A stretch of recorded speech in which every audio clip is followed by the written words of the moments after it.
going on, y'all? This your man Pristine back with another video. So welcome to the camera video for the LG G7 Thin Q. That's a weird name, man, but it's interesting to say. I think it's funny. LG G7 Thin Q. All right. Well, here, ladies and gentlemen, we've got a front-facing 8-megapixel wide-angle sensor.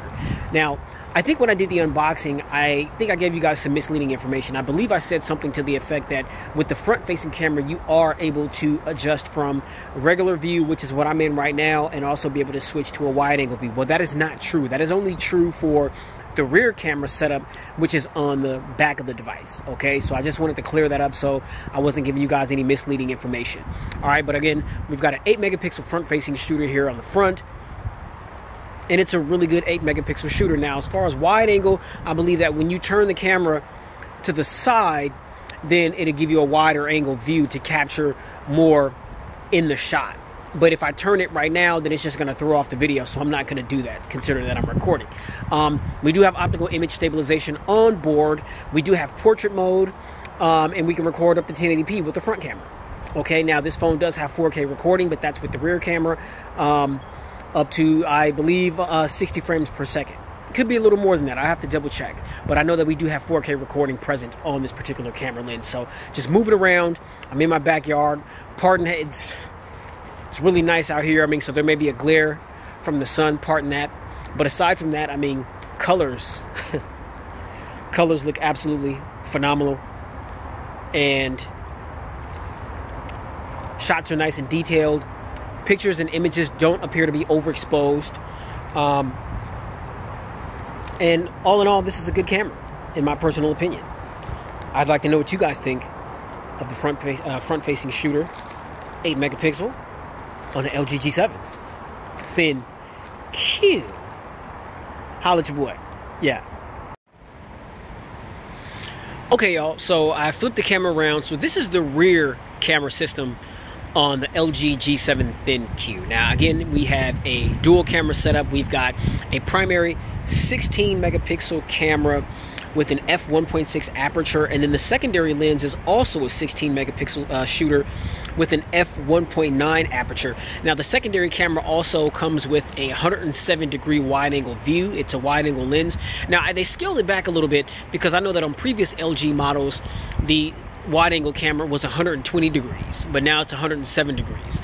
But nonetheless, I mean, you're still able to capture a lot in the image. Now, some of the features that this camera is housing, we've got LED flash, optical image stabilization, autofocus, laser phase detection, CMOS image sensor, HDR mode, time-lapse video.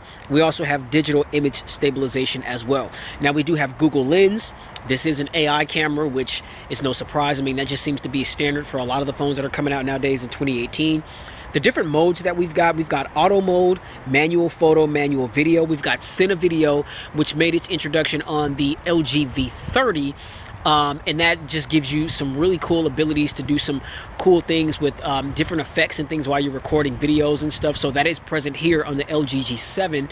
So if you're a media junkie, then hey man, this phone is a media beast, you know, especially when it comes to video and that kind of thing. So you got a lot of those same features that were introduced on the V30 here on the LG G7.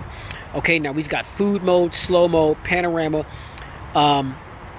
flash, jump cut, time lapse, 360 panorama, and we also have a live photo feature, which is very reminiscent of the live photos that we see on Apple products, you know. So optical image stabilization, digital image stabilization. Just gonna kind of stroll around here in the backyard a little bit, and you can see just as far as the detail. I mean, take a look at the grass here as I just pan around a little bit. Things are extremely sharp, extremely detailed.